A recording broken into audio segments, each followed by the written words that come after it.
Pessoal, boa tarde. Mais um dia aí, né, para a disciplina, alimentos, sustentabilidade e alimentos, com o propósito da gente estar estudando esse tema.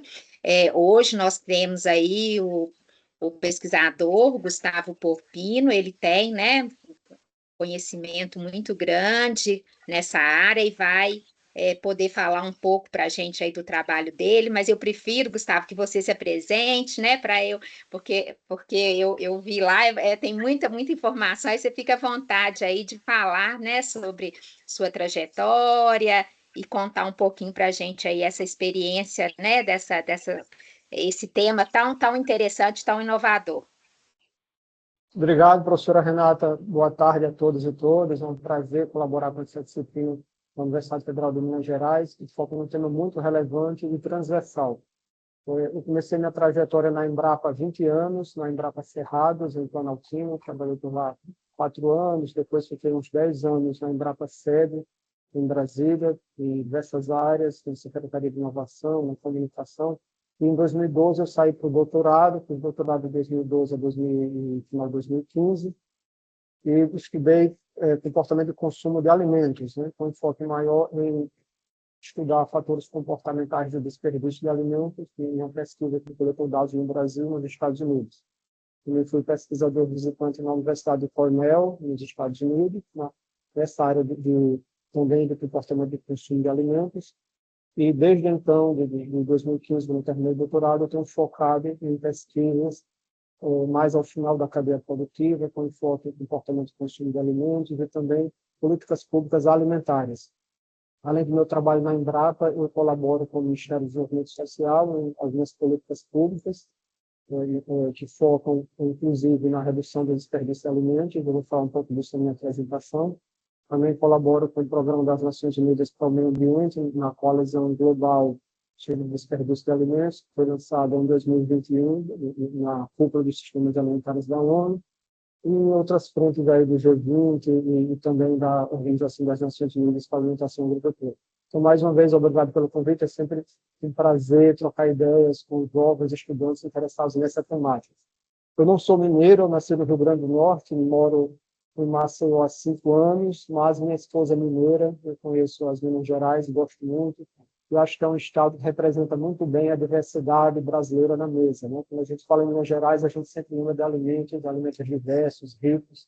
A cultura de uma mesa que tem tanto fartura em termos de comidas salgadas, com muitos acompanhamentos, e também comidas doces, que remetem a toda essa miscigenação brasileira, a herança portuguesa, e eu acho que Minas Gerais é um grande exemplo dessa diversidade brasileira na mesa. Quando a gente fala de sistemas alimentares circulares, antes de falar do que vem a ser a economia circular dos alimentos, eu queria contextualizar um pouco e falar primeiro do contrário, né? O que é um sistema alimentar linear. Então, um sistema alimentar linear, ele, digamos assim, ele é muito pautado na narrativa dominante de que o mundo precisa ampliar a produção de alimentos para fazer frente ao aumento populacional. Então, é sempre aquela lógica de produzir em grande quantidade, ofertar em grande quantidade e consumir em grande quantidade, mas também descartar muito, né? Então, a gente vê um problema no mundo que é um problema global, não apenas restrito ao Brasil, de descarte de alimentos do campo à mesa em diferentes eras da cadeia produtiva. Isso contribui com as mudanças climáticas, porque aumenta a emissão de gases do efeito estufa, principalmente o metano, causa poluição ambiental, que é o maior descarte de resíduos orgânicos, né? Boa parte dos resíduos orgânicos descartados no mundo, no Brasil não é diferente, são restos de alimentos. A degradação também dos ecossistemas, porque ocupa áreas que são utilizadas para ocupar em vão áreas agricultáveis, né, para cultivar alimentos que terminam sendo descartados, e também acarreta perda de biodiversidade. Então, a gente precisa, em Minas Gerais, substituir este enfoque produtivista pela aplicação da economia circular no setor de alimentos. Então, o que é essa economia circular?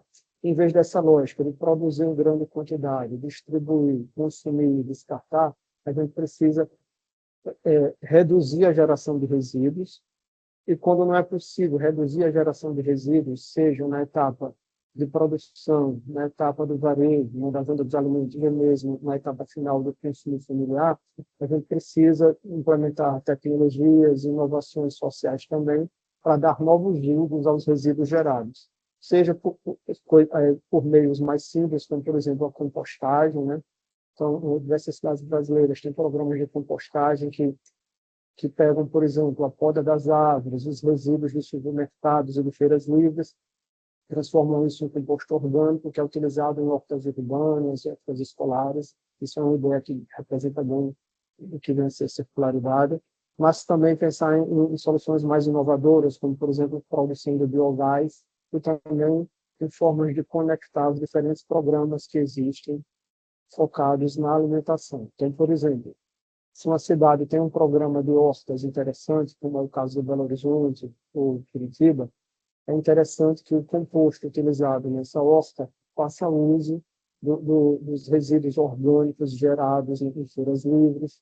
E é interessante que o excedente de produção dessas hortas se conecte, por exemplo, com bancos de alimentos ou com programas de alimentação escolar. Então, assim, eu acho que a gente vive um momento oportuno para reforçar essa necessidade de aplicar a economia circular no contexto da produção e do consumo de alimentos. O Brasil atualizou recentemente a estratégia intersetorial para a redução de perdas e desperdício de alimentos. É um esforço do Ministério do Desenvolvimento Social em parceria com a Embrapa e diversos parceiros. Essa estratégia nova vai ser lançada até o final deste mês, por meio de um decreto presidencial, e deve entrar em execução ainda este ano. Nós também vamos ter esse ano no Brasil, em novembro, em Belém, a COP30, e uma das temáticas que se fala mais como uma oportunidade de reduzir as emissões de gases de efeito estufa, é fortalecer os sistemas alimentares sustentáveis. E isso passa, obviamente, pela redução de perdas e desperdício de alimentos ao longo de toda a cadeia produtiva. Hoje, pela manhã, eu participei de uma reunião da Coalizão Global Food is Never Waste, que é uma coalizão focada em iniciativas para reduzir perdas e desperdício de alimentos. Ela foi lançada em 2021 na Cúpula de Sistemas Alimentares da ONU. O Brasil é um dos países signatários dessa coalizão. E ela funciona como meio, ela é coordenada pela FAO, pelo PNUMA, que é o Programa das Nações Unidas para o Meio Ambiente, e funciona como meio também para disseminar boas práticas entre governos federais, entre países. Então, hoje, por exemplo, tive uma apresentação muito interessante do governo do Japão. O Japão já começou a mensurar desperdício de alimentos. Em 2000 e pouco eles já mensuravam, mas periodicamente já tem uns 8 anos que eles mensuram anualmente o desperdício de alimentos na etapa de varejo, né, entre supermercados e serviços alimentares, e também na etapa do consumo, por meio de metodologias robustas que envolvem a análise dos resíduos das residências. Naturalmente, no contexto do Japão, é muito mais fácil fazer esse tipo de análise, porque o lixo lá já é muito bem separado, entre o lixo orgânico, o lixo seco. É um dos países mais organizados do mundo em termos de gestão de resíduos, porque é um território pequeno, um país muito populoso. Eles têm essa necessidade de fazer uma boa geração de resíduos para evitar problemas ambientais, e não há tanto espaço assim para lixões, etc. Lixões são proibidos, né, tanto lá quanto no Brasil.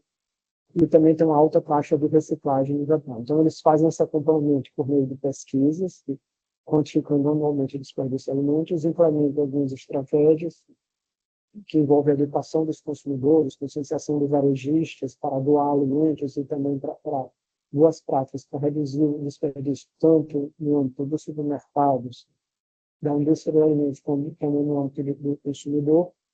E esse acompanhamento que eles têm feito nos últimos 8, 10 anos tem mostrado que os índices de desperdício de alimentos no Japão têm caído significativamente. Então, é um bom exemplo e naturalmente envolve um esforço de governança, porque o governo federal do Japão trabalha em parceria com 200 municípios, né, que são os municípios que fazem parte dessa coleta anual de dados sobre desperdício de alimentos na etapa de consumo por meio da análise dos resíduos orgânicos gerados nas residências.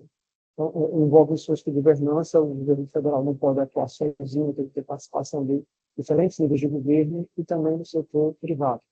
A indústria de alimentos, as redes supermercadistas, E se a gente pensar na cadeia produtiva como um todo, em contexto brasileiro, é muito importante também envolver a etapa de produção em cooperativas agrícolas para o Brasil conseguir gerar dados sobre as perdas que ocorrem ainda no campo, até antes do alimento chegar no varejo. Um outro exemplo que eu poderia dar, como quando eu digo que nós vivemos um momento oportuno para dar uma visibilidade a essa agenda das ciências práticas, é que nós temos também no Brasil diversos governos locais de boas práticas relacionadas aos sistemas alimentares urbanos circulares. Aí mesmo em Belo Horizonte, que tem as urbanas, a secretária de Segurança Alimentar e Nutricional de Belo Horizonte, Bartolomé, uma pessoa que ela é muito respeitada nesse momento, de sua técnica. Belo Horizonte está engajada numa estratégia nacional chamada de Alimenta Cidades, que envolve 60 municípios e começou a ser implementada este ano por o Ministério do Desenvolvimento Social, uma estratégia que busca ampliar o acesso da população a alimentos saudáveis. Isso passa por fomentar circuitos curtos de produção e ensino, quer dizer, aproximar mais a produção de alimentos das cidades, valorizar a agricultura urbana e periurbana, e também atuar nessa questão que eu tenho falado, de incrementar a gestão dos resíduos na cidade, reduzindo perdas e desperdício de alimentos, fomentando a redistribuição de excedente e fomentando a conexão de varejo com bancos de alimentos, por exemplo. Em linhas gerais, eu acho que a gente pode pensar em 3 grandes eixos de ação quando a gente fala no potencial de valorizar sistemas alimentares sustentáveis. Então, o primeiro eixo de ação muito relevante no contexto do Brasil são políticas públicas abrangentes. Nós temos, por exemplo, o Programa Nacional de Alimentação Escolar, que tem uma escala muito grande, que ele atinge 150 mil escolas públicas e um universo de milhões de estudantes. E as compras públicas do Programa Nacional de Alimentação Escolar, 30% do que é comprado por esse programa tem que vir da agricultura familiar. Então, só aí uma grande oportunidade de abrir mercado para alimentos produzidos localmente, fazem parte da nossa cultura de consumo, contribui para a redução de perdas entre esses pequenos produtores, perdas de alimentos que aconteceriam pelo não acesso ao mercado, porque no contexto da agricultura familiar, muitas vezes o alimento se perde no campo, pelo produtor não ter conseguido acessar mercados. E, claro, é uma oportunidade da gente oferecer uma alimentação mais saudável, mais diversificada, para um contexto populacional que está em risco de insegurança alimentar.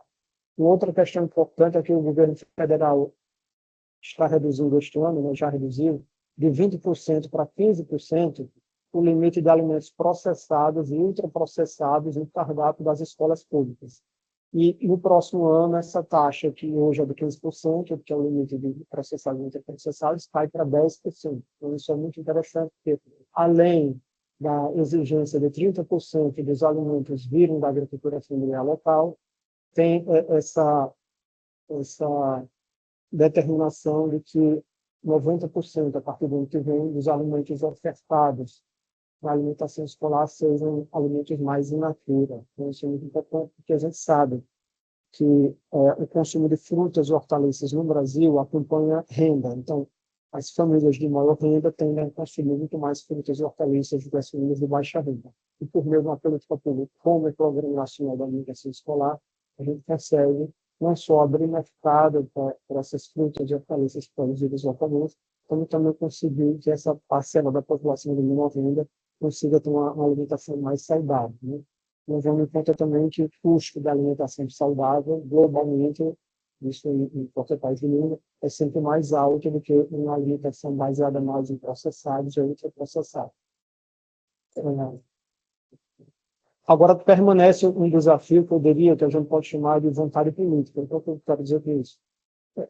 A gente precisa sempre bater nessa tecla de que é importante ter um orçamento digno para programas como o Programa Nacional de Alimentação Escolar, pela abrangência e por essa importância que eu tenho falado.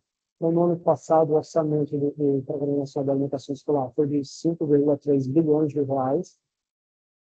Parece muito, né? Mas quando a gente faz uma análise de 2010 para cá, levando em conta a inflação dos alimentos, houve uma perda de poder de compra de mais de 42%. É importante que esses orçamentos sejam reajustados anualmente, pelo menos acompanhando a inflação do alimento.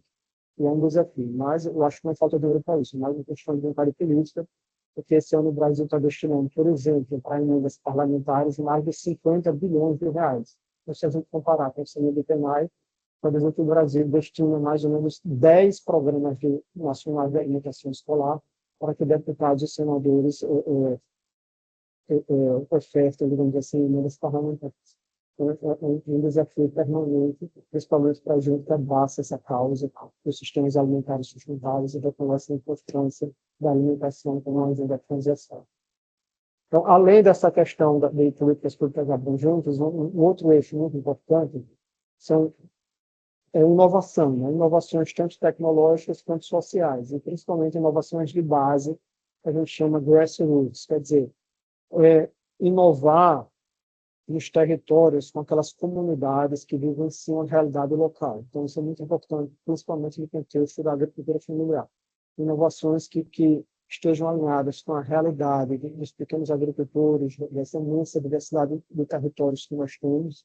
No estado como Minas Gerais, por exemplo, não dá para dizer que é um estado uniforme, tem diferentes realidades. Né? Algumas áreas rurais, alguns territórios de Minas Gerais têm realidades muito diferentes da capital. É importante que, no contexto da pesquisa agropecuária, os pesquisadores inovam em conjunto com essas cooperativas de pequenos produtores, co-criando soluções que sejam escalonadas em baixo custo com esse público-alvo. E um terceiro ponto de atenção é a gente disseminar o que está dando certo nos governos locais, em termos de políticas alimentares, nacionalmente. E um dos esforços que o governo tem feito nesse sentido é exatamente esse programa Alimenta Cidades, que eu citei agora há pouco, apresenta em 60 municípios. A gente tem muitas ações interessantes no Brasil, em termos de políticas alimentares que dão certo, programas de varejo social em Curitiba, como o Saporém da Família, são muito interessantes. Maricá e Recife tem programas municipais de valorização da agroecologia, que também são muito interessantes, as hortas urbanas ao Belo Horizonte. Então, eu tenho como identificar essas boas práticas e utilizar esses bons exemplos como um incentivo para que mais municípios invistam nessa agenda da alimentação viva. Eu vou compartilhar agora alguns slides com vocês, que eu preparei, mas acho que eu não vou mais lembrar tudo na história, para sobrar tudo para as perguntas. Você já está vendo os slides? Sim. Então, tá ótimo. Quando a gente fala em sustentabilidade dos sistemas alimentares, eu gosto sempre também de ressaltar dois pontos que são muito importantes no contexto do Brasil, que é a valorização da nossa cultura e da nossa biodiversidade. Então, acho que quando a gente fala de alimentação, de alimentos, a valorização da cultura e da biodiversidade são os maiores diferenciais. Por exemplo, a cultura mineira e a biodiversidade presente no Cerrado, na Amazônia, na Mata Atlântica, na Caatinga, elas não são copiáveis, digamos assim, elas são únicas ao Brasil. E esses são os grandes diferenciais que a gente tem. Então, para isso, a gente precisa preservar a nossa biodiversidade, explorar-a sustentavelmente e também posicioná-la corretamente, principalmente quando a gente enfoca em mercados que valorizam essa questão da biodiversidade e da cultura.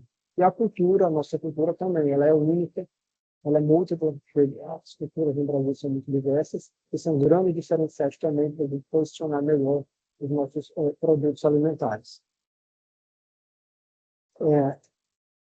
Em Minas Gerais, eu acho que tem grandes, digamos assim, já falei de alguns eixos de ação, agora vou tratar aqui de alguns desafios que incidem sobre essa agenda dos sistemas alimentares sustentáveis. O primeiro ponto que eu gostaria de ressaltar diz respeito à monotonia dos sistemas agroalimentares e esse enfoque produtivista que eu já ressaltei, que está muito caracterizado com essa visão da economia linear, de produzir em grande escala, consumir e descartar. Então, assim, quando a gente pensa nas dietas globais, 90% da dieta humana, globalmente, ela é pautada apenas em 15 alimentos.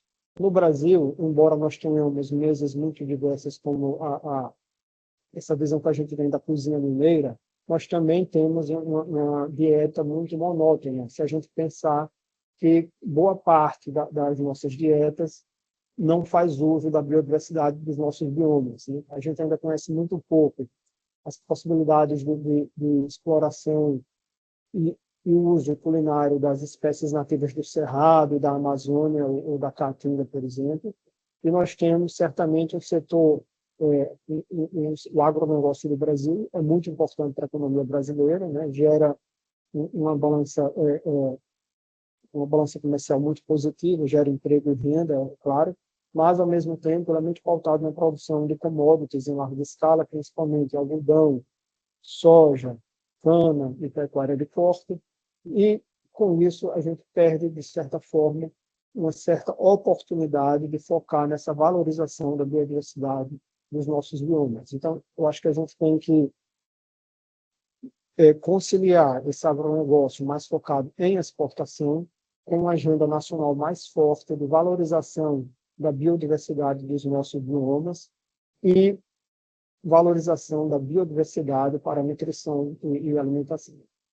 Então, o outro desafio é desperdício e economia linear, que já citou. Apenas por curiosidade, essa foto que ilustra esse slide, nessa coluna de desperdício e economia circular, fiz essa foto em Rio Branco, no Acre, há uns 2 anos, que mostra o descarte de alimentos de supermercados de Rio Branco na unidade de tratamento de resíduos sólidos da prefeitura. Essa unidade de tratamento de resíduos sólidos, ela faz compostagem de resíduos de grossos, é bem interessante. Essa compostagem é utilizada nas hortas e nos jardins de Rio Branco, mas, ao mesmo tempo, chama a atenção por lá um desperdício muito elevado das redes supermercadistas de arroz, feijão, massas e biscoitos. As razões por esse desperdício precisam ser melhor estudadas, mas é um problema real e que demanda aí um estudo mais aprofundado para a gente entender o porquê desse descarte tão elevado que ocorre semanalmente nessa unidade de tratamento de resíduos sólidos do Rio Branco. E não é um problema pontual lá do Rio Branco, isso está presente em todo o Brasil, apenas a gente nunca quantificou isso nacionalmente. Outro ponto é o custo da alimentação saudável, né? Quando a gente compara o custo da alimentação saudável com uma alimentação mais focada em ultraprocessados, com uma diferença significativa, e naturalmente para o Brasil real, que é composto por famílias de classe média baixa, o desafio de manter uma alimentação bem balanceada, com frutas, hortaliças, arroz, feijão e proteína animal, é desafiador em função da renda não conseguir dar conta, digamos assim, da compra mensal desses alimentos mais saudáveis. E um outro ponto que eu gostaria de chamar a atenção é a necessidade de a gente fortalecer o ordenamento do mercados públicos, feiras livres, com olhar para a segurança dos alimentos. Essa foto eu fiz aqui em Maceió, em um dos mercados de peixe de Maceió, está de Jaraguá, que é o maior mercado de peixe aqui. E a gente ainda percebe, não apenas aqui em Maceió, como em Recife também, no estado de São José, em Manaus, em Belém, no grande mercado que tem na beira do rio Belém, que é muito comum essas cenas de peixes estarem expostos em bancadas, sem nenhum tipo de refrigeração, sem gelo, por longos períodos.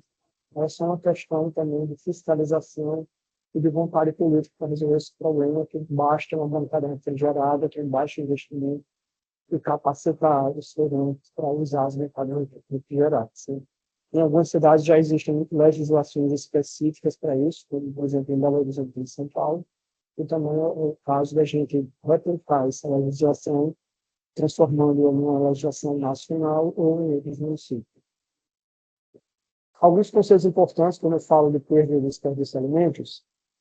Então, assim, em Minas Gerais, quando a gente fala perdas de alimentos, a gente está se referindo aos alimentos que são descartados desde o campo, pós-colheita, até antes de chegar no varejo, no supermercado, nas feiras livres. Né? E a Organização das Nações Unidas para a Alimentação e Agricultura, o FAO, que é quem libera o reporte de dados sobre perdas de alimentos no mundo, ela estima que 14% do que sai do campo é perdido antes de chegar na etapa de comercialização, seja no supermercado ou na feira livre, por exemplo. E o desperdício de alimentos é o descarte de alimentos, é tudo, todos os alimentos excluídos da cadeia de abastecimento na etapa de comercialização, de serviço de alimentação e nos domicílios, quer dizer, nesses elos finais da cadeia produtiva de alimentos. E quem lidera esse reporte de dados sobre desperdício de alimentos, por meio do Índice Global de Desperdício de Alimentos, é o Programa das Nações Unidas para o Meio Ambiente, e 19% da oferta global de alimentos é desperdiçada. Quer dizer, 14% são perdidos até chegar antes da etapa de comercialização, e desse montante que chegou à etapa de comercialização, 19% são desperdiçados, sejam no varejo ou nas residências. Então, somando, a gente tem aí praticamente um terço, né? Exatamente um terço dos alimentos do mundo sendo perdidos ou desperdiçados, que é muita coisa, obviamente. No Brasil, nós não temos dados robustos sobre perdas, principalmente de alimentos, essa é a principal carência no Brasil, em termos de pesquisa. O Brasil continua sendo um dos países que nunca reportou dados sobre perdas de alimentos em FAO, dados oficiais e da abrangência nacional. Sobre o desperdício de alimentos, nós já tivemos alguns esforços de quantificar o desperdício de alimentos no Brasil, mas essa quantificação precisa ser mais superior. Na prática, só foi feita uma única vez em 2018, entrou no Índice Global de Desperdício de Alimentos, mas de lá para cá, nós não conseguimos replicar novamente a pesquisa. Então, há essa carência de dados e também necessidade de soluções sistêmicas com ações intersetoriais. O que é que eu quero dizer com isso? A gente precisa ter uma visão do campo à mesa, envolver diferentes atores, desde cooperativas de produtores, varejistas, indústria de alimentos, instituições intensas em inovação, para implementar as ações necessárias para reduzir perdas e desperdício de alimentos. E sempre fazendo análises entre as interações das diferentes áreas da cadeia. Então, por vezes, o que a gente joga fora nas nossas casas é por uma razão que está fora do nosso controle. Às vezes não houve um manejo adequado do alimento, na etapa de transporte, o mamão ou um abacaxi foi transportado numa embalagem inadequada, ele já está com a vida, quando a gente compra, já está com um tempo de vida muito curto, estraga muito rápido nas nossas casas, principalmente hortaliças folhosas, que não é por culpa do consumidor, é um problema nelas interiores da cadeia produtiva. Alguns países têm estabelecido coalizões intersetoriais para enfrentar esse problema, como o caso da Austrália. Então, essa coalizão é muito interessante no Sudoeste Austrália, o Pacto por Latinoamérica no México, e uma das primeiras que foi o Sudoeste United da Holanda. Essas coalizões são muito interessantes também quando a gente pensa nas possibilidades de pesquisar mais o tema e desenvolver inovações, porque elas captam também recursos públicos e privados para investimento em pesquisa e inovação focados na economia circular dos alimentos. Então, essa questão é muito interessante. No Brasil também, vocês já devem ter ouvido muito essa expressão melhor sobrar do que faltar, que eu destaco aí, porque eu acho que é um dos termos que melhor exemplifica a cultura do consumo de alimentos no Brasil.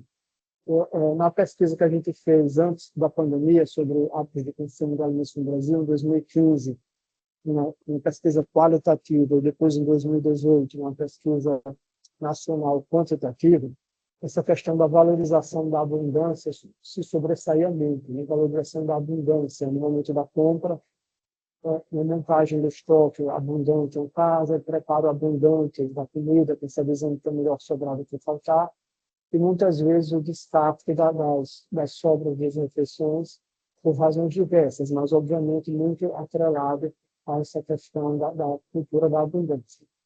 E o último estudo que eu vi, que eu quero focar novamente nessas questões, é esse de 2024.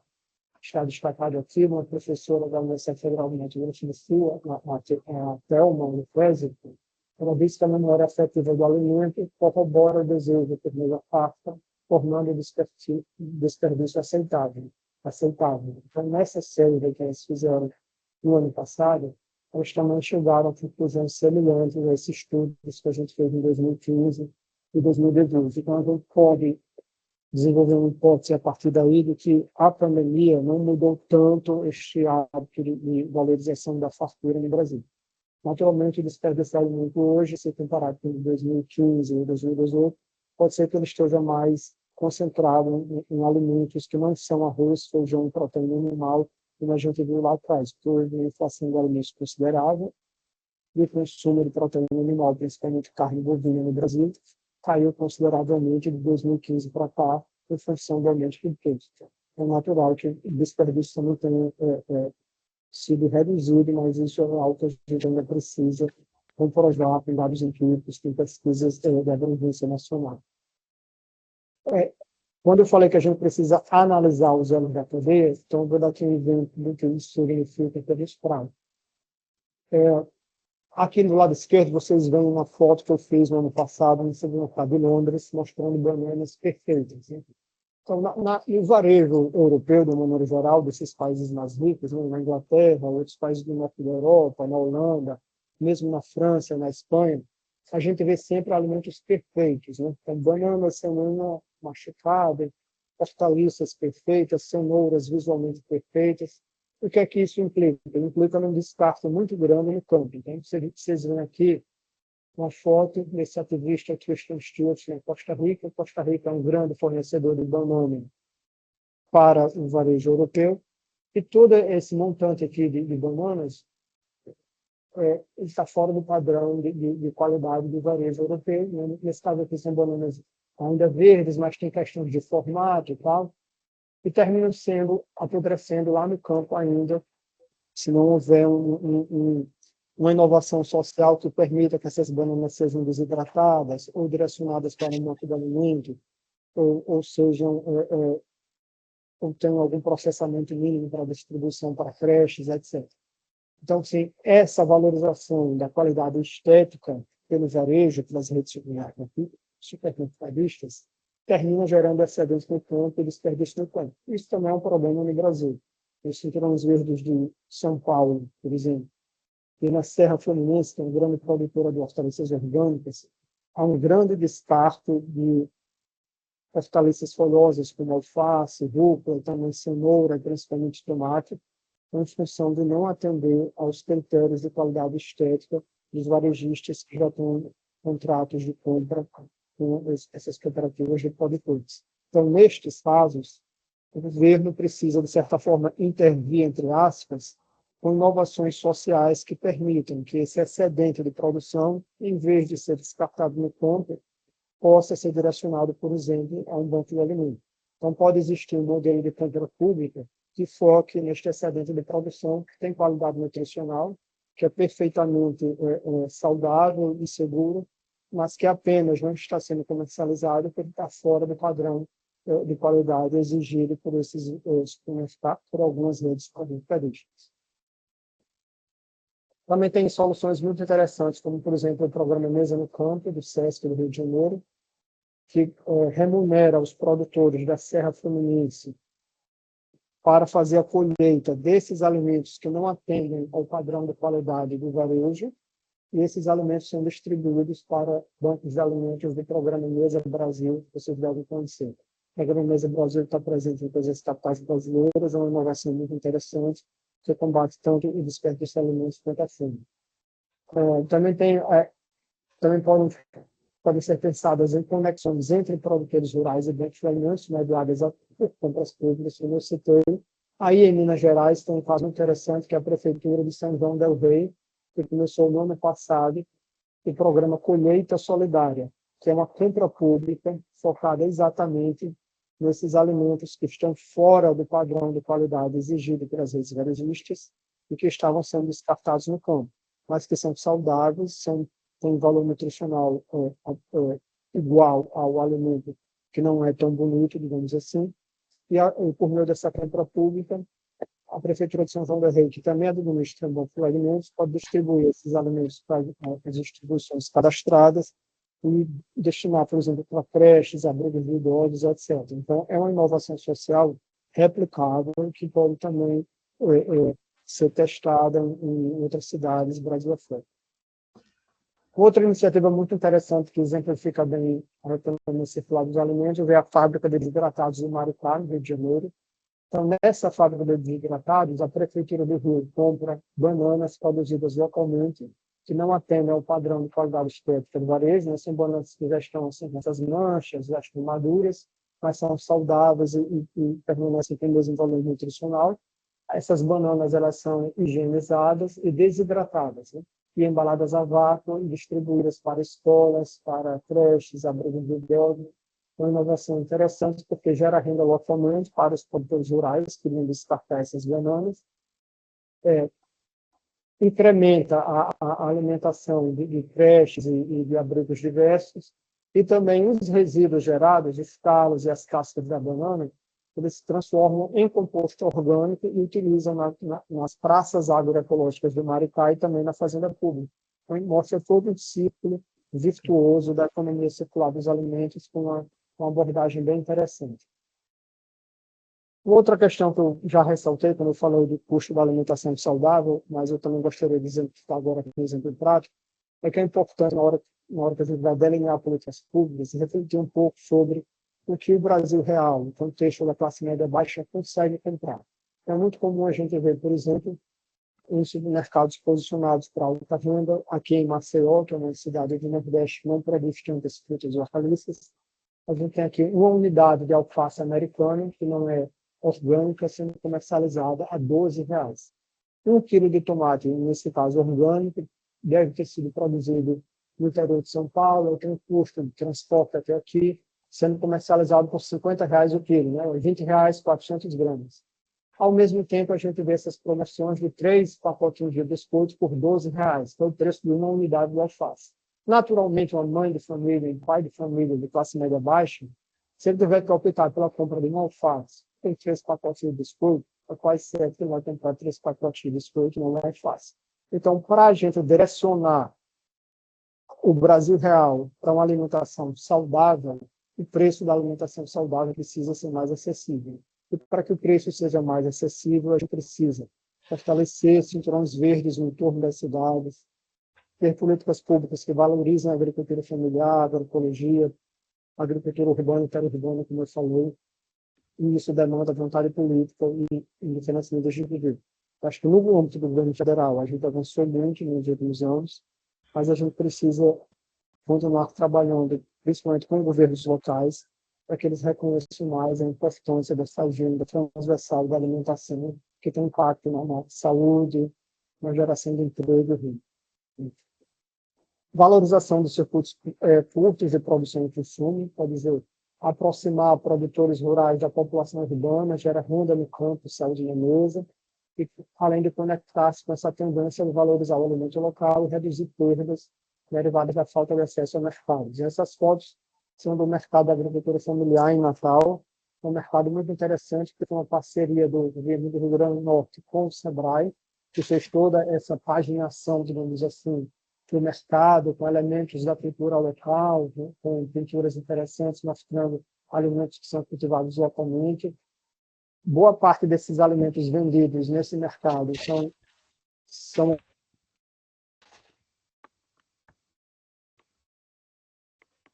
importantes, porque abre o mercado para essas cooperativas de produtores, eles se conectam diretamente com os consumidores e o preço termina sendo mais acessível do que nos varejos tradicionais. Então, essa é uma iniciativa que também é replicável, basta ela estar conectada com essa promoção, dessa valorização da agricultura familiar nos diferentes territórios. Em Minas Gerais, em Belo Horizonte, eu sei que tem um mercado público em Belo Horizonte que é muito interessante, do ponto de vista até turístico, as atividades, eu provei da empada do queijo Minas, que eu acho maravilhosa. Então, a gente também tem essas oportunidades de replicar esse tipo de formato de registro em diversas outras capitais brasileiras. O ideal é que toda capital brasileira tivesse espaço de comercialização para a agricultura familiar como este em Natal. Eu já estou próximo de terminar, não vou mais me alongar tanto. Então, tendências dessas cidades que valorizam a alimentação urbana. Eu já falei um pouco da agricultura urbana e paraurbana, o empreendedorismo no varejo social e essa valorização dos alimentos da cultura locais. A Curitiba tem um dos principais programas de agricultura urbana do Brasil, já tem 2 fazendas urbanas muito interessantes, essa é uma delas. Nessa fazenda urbana aqui, existe um banco de alimentos que está muito próximo, que é do outro lado da rua, tem um espaço para fazer capacitações também, que é uma espécie de cozinha show, que é utilizado pelo Sistema S, pelo Senar, pelo Senac. Isso também é muito bacana, pensar nessas soluções envolvendo parceiros. E, mais do que cultivar alimentos, é um espaço educativo, né? Porque eles recebem muitos estudantes que podem compreender mais sobre como cultivar alimentos em pequenos espaços, a importância também de manter uma alimentação diversificada e saudável. Então, é muito bacana essas soluções quando pensadas por diferentes atores e as soluções também envolvendo não apenas o governo local, como também parceiros. Belo Horizonte também tem, como eu falei, diversas hortas urbanas interessantes, é uma cidade que tem um modelo nesse sentido. E no contexto do varejo social, o que é o varejo social? São políticas públicas, programas de governo pensados para ofertar alimentos por preços mais baratos que o varejo tradicional. A administração do supermercado social não precisa estar a cargo de uma prefeitura, por exemplo, pode ser por meio do terceiro setor, mas muitas vezes a prefeitura é um facilitador desse modelo de negócio, como no caso de Curitiba. Curitiba tem o programa de Sacolão da Família e o Sacolão da Família é muito interessante, porque ele permite ter um armazém da família, que é esse da foto, que tem produtos que, digamos assim, são mais industrializados, arroz, feijão, fubá de milho, leite, também produtos de limpeza, e o sacolão da família, que é focado em frutas e hortaliças. O sacolão da família, a prefeitura oferece espaço para intermissionário, os preços são tabelados e giram em torno de 30% a menos do que os supermercados tradicionais, e são instalados também em áreas de mais baixa renda. Então, é muito interessante, é uma política pública que, facilitada pelo poder municipal, e, ao mesmo tempo, a administração no dia a dia fica a cargo do intermissionário. Em Maricá tem esse caminhão do peixe, que é uma unidade móvel que vende peixes por preços mais em conta também do que o varejo tradicional. Então, a gente vê aí diversas oportunidades dos poderes públicos, né, e também seja os governos locais ou estaduais, incidirem sobre essa agenda da segurança alimentar e nutricional por meio de iniciativas de varejo social. Então, supermercados sociais, unidades móveis em desertos alimentares. Né? Desertos alimentares são esses territórios, normalmente de menor renda, em que as pessoas têm dificuldade de acessar alimentos saudáveis. Dispensas comunitárias, né, que são as chamadas food pantries. Essa foto aqui é uma dispensa comunitária em Zurique, na Suíça. Uma espécie de supermercado social também, que é administrado por uma ONG ligada à Igreja Católica. Para entrar nesse espaço, para comprar neste espaço, tem que ter uma carteirinha que atesta que a pessoa é de baixa renda. E eles oferecem diversas frutas e hortaliças de qualidade muito boa e por um preço bastante reduzido. E também pensar em novas formas de conectar, por exemplo, as feiras livres com a cozinha solidária. Né? O excedente da feira livre sendo direcionado para cozinhas solidárias para serem transformados em alimentação para as pessoas de mais baixa renda.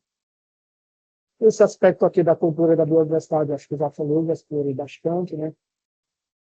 E, por fim, eu deixo aqui um link para um estudo recente que a gente publicou, tá? Tem aqui o QR Code que vocês podem ler, que direciona para um artigo recente que ilustra boas práticas nas cidades de Curitiba, Recife, Rio Branco, no Acre, Santarém, no Pará, e Maricá, no Rio de Janeiro, que foi um projeto de pesquisa que a gente teve em parceria com o Instituto Comida do Amanhã e a União Europeia no Brasil. E foi muito interessante porque a gente identificou boas práticas em termos de governança, de programas de governo locais, alinhados com os sistemas alimentares urbanos circulares. Então, quem tiver mais interesse em se aprofundar sobre esse tema, pode acessar esse artigo. Eu fico agora à disposição para interagir um pouco mais com vocês. Quem tiver perguntas a fazer, não se envergonhe, fique à vontade. E muito obrigado mais uma vez.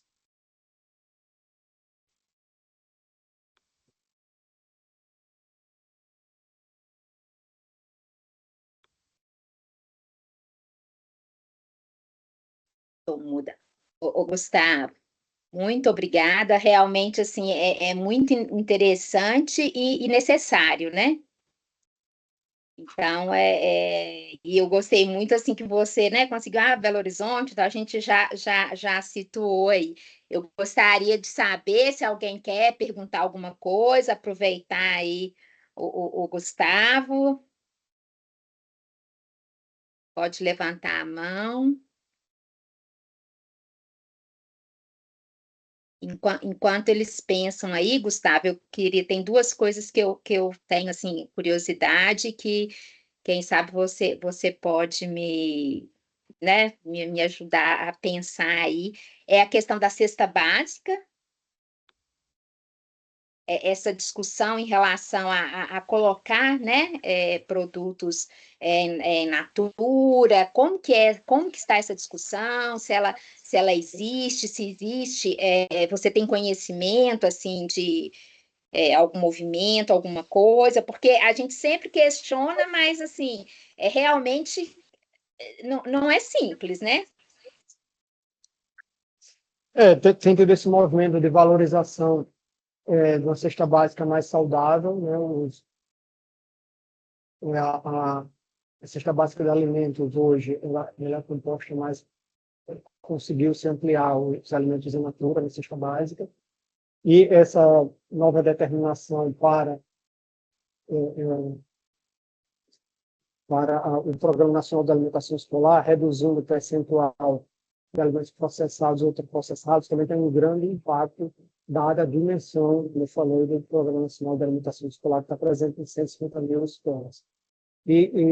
Essa nova cesta básica ela é composta principalmente por alimentos in natura ou minimamente processados, né? E alguns ingredientes culinários. Então, continuam presentes na cesta básica, por exemplo, açúcar, sal e óleo, mas nós temos também castanhas e nozes, carnes e ovos, cereais, raízes, tubérculos, legumes e verduras, frutas, feijões. E é sempre importante a gente pensar na regionalização ou na territorialização da cesta básica. Então, assim, uma cesta básica pensada para Belo Horizonte, por exemplo, ela naturalmente pode ser diferente da cesta básica de Rio Branco no Acre. A cesta básica de Rio Branco, no entendimento, ela tem que ter a farinha de Cruzeiro do Sul, por exemplo, no Acre, que faz parte da cultura alimentar local. Enquanto que a de Belo Horizonte, além do café, ela pode ter itens também como o fubá e outros, que fazem parte da cultura do consumo local mineira. Então, assim, o Brasil é muito grande para a gente ter uma cesta básica que seja nacional. A cesta básica ela precisa ter uma abordagem mais territorial do que nacional e valorizar, de fato, alimentos da agricultura como ela está. Alguém mais?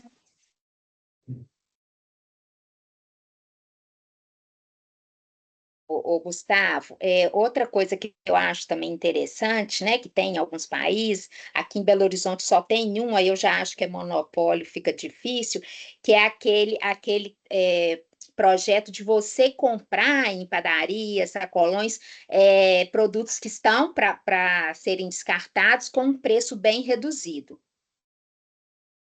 Sim.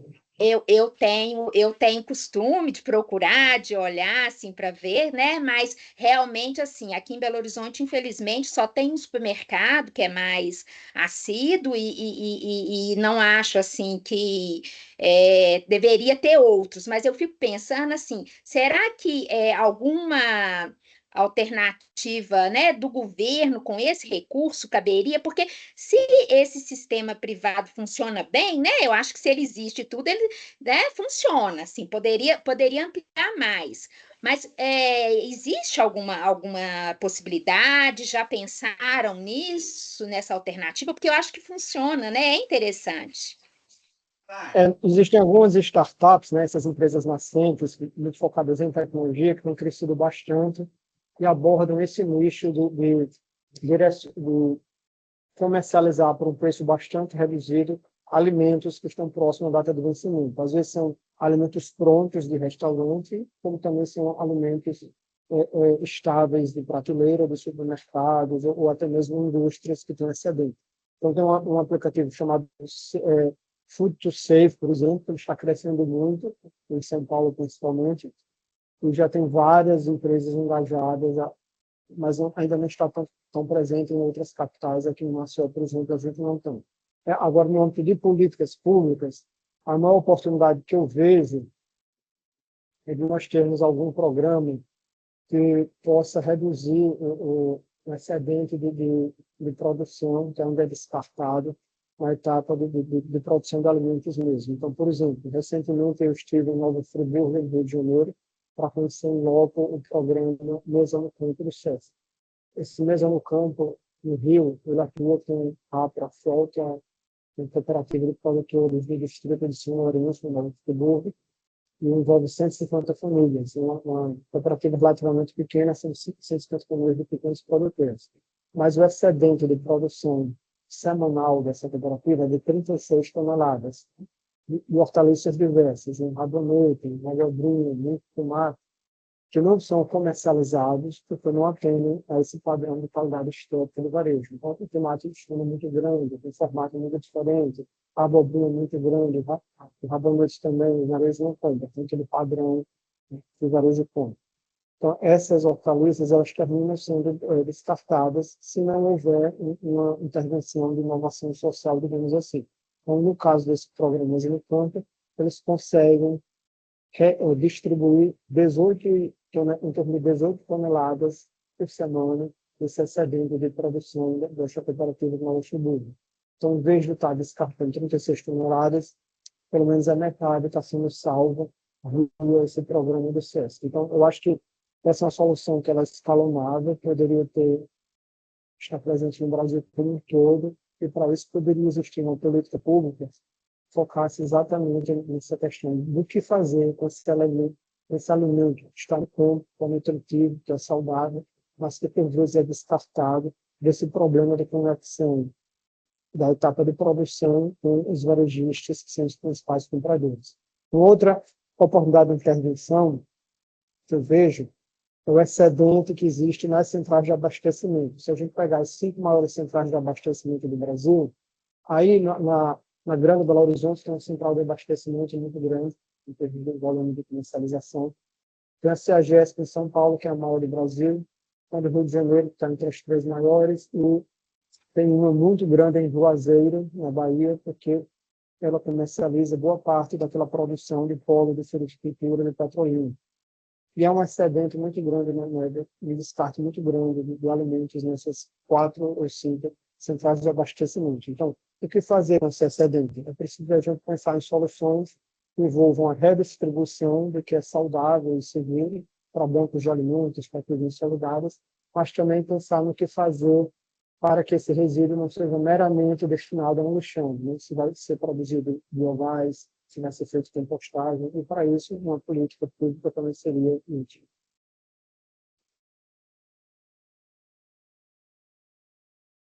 Excelente. Essa questão, assim, eu falo porque o país é muito grande, né? Aí é difícil, porque quando você pensa em países menores, realmente consegue, né? Eu acho que tem relação direta, né? É um desafio realmente, mas temos que caminhar e buscar isso, né? Alguém quer perguntar alguma coisa? Eu quero, Você Rebeca. há? Rebeca. Ei, Rebeca, pode falar. Rebeca, fala o seu curso. Eu me inscrevi como membro externo, né? Eu não sou da Ah, UFC. verdade, Rebeca, você está no Rio, né? Não, eu tô em BH, mas eu me mudei tem pouco tempo. Ah, lembrei, tá joia. Eu queria perguntar, eu achei bem impactante assim aquela foto que tem o preço do tomate orgânico, do alface, em comparação com o clube social, né? Achei bem simbólico assim. E queria te ouvir falar um pouco sobre o porquê a gente chegou nessa realidade assim de um produto ultraprocessado ser mais barato do que um alimento in natura que não tem nenhum tipo de processamento, né? Mas além de ser orgânico. Porque a impressão que eu fico é que a gente acaba caindo em questões muito transversais assim, e profundas do Brasil, que tem a ver com distribuição de renda, né, que é bem desigual, com a questão da terra, do latifúndio, dos lobbies, né, na política. E aí eu queria te ouvir falar um pouco sobre isso, assim, se você sente que tem um interesse desses grandes produtores em fazer uma transição, né, para uma produção mais sustentável, se falta investimento público, né? Como que a gente resolve isso? Ótimo, Rebeca, obrigado pela pergunta, bem complexa.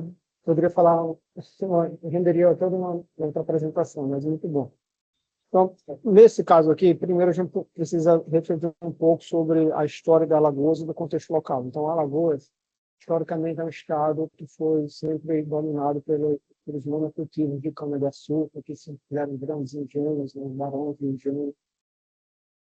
Então, a diversificação de cultivos nunca foi uma característica muito forte na agricultura da Alagoas. E até hoje ainda é um pouco assim, porque quando você chega em Alagoas, já próximo ao aeroporto, margeando o bairro do Benedito Bundes, que é o bairro mais populoso de Maceió, onde está a maior parte da população de Alagoas, está no capital, há uma grande plantação de cana-de-açúcar. Então, a gente não vê ainda essa valorização tão grande da agricultura familiar aqui, um esforço para a diversificação de cultivos como deveria haver. Está mudando um pouco, porque já existem até aplicativos que comercializam produtos agroecológicos em Maceió, como gentileza agroecológicos.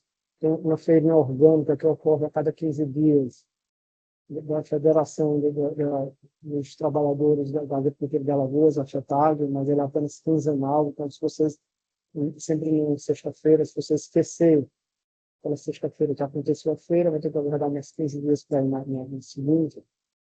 E algumas redes varejistas terminam não conseguindo comprar localmente em função dessa falta de escala, da produção local, também por questões de qualidade.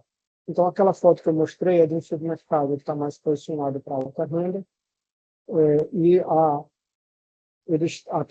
as folhosas, as hortaliças folhosas dessa rede supermercadista, como também da outra, que é a segunda maior do estado, em termos de comercialização, elas vêm, por incrível que pareça, de produtores de Teresópolis, de Serra Fluminense, a 2.000 quilômetros daqui. Então, imagina aí, hortaliças sendo transportadas em caminhões refrigerados semanalmente de Teresópolis para Maceió.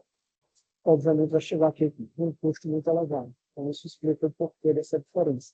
Enquanto que o alimento que é processado, no caso daqueles biscoitos, são produzidos em larga escala, são estáveis na prateleira, não tem um prazo de validade muito grande, não perecível, e, naturalmente, o custo vai ser muito mais baixo.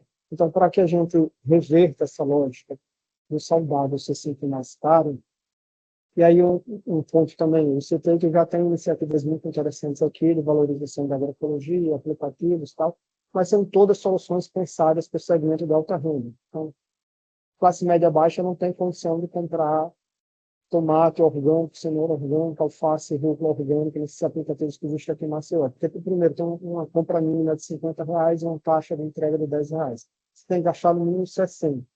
Você quer comprar uma alface e uma rúcula, você não pode gastar R$60 se tiver pensando somente no alface com azeite. Você vai ter que comprar outros itens até chegar naquela conta de R$50 e pagar mais uma taxa de R$10 de entrega, então é muito caro. Nas feirinhas orgânicas, que são poucas, obviamente não é tão caro, mas, como eu falei, não são tão diversas quanto uma feira aqui de Recife, de Natal, ou de Brasília, ou de Belo Horizonte, e ainda tem que melhorar a escalabilidade. Né? Então, eu acho que no âmbito local tem que haver esses desafios.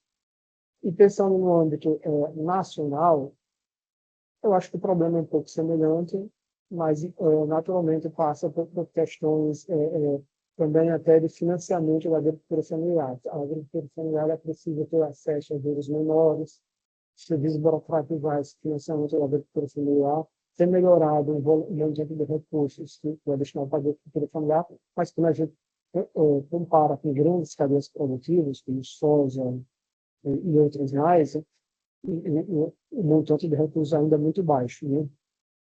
E naturalmente, a indústria é muito forte, faz sempre lobby no Congresso, e consegue, por vezes, aprovar legislações de interesse dessas grandes corporações. Né? Um desafio muito grande que passa por diversas questões. Obrigada, viu? Mais alguém?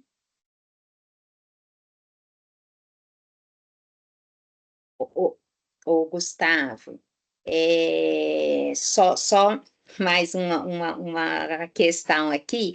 Eu até coloquei para os alunos, na hora que a gente terminar aqui, para eles apresentarem alternativas, né, das indústrias, o que elas têm feito para usar esses resíduos, né? Tem muitas possibilidades, mas eu queria saber se em relação a isso também tem alguma ideia, alguma possibilidade aí do governo de incentivar as indústrias a utilizar esses resíduos, né? Em termos de taxas, de ajuda, se existe já alguma coisa, se tem uma perspectiva, se existe como que funciona.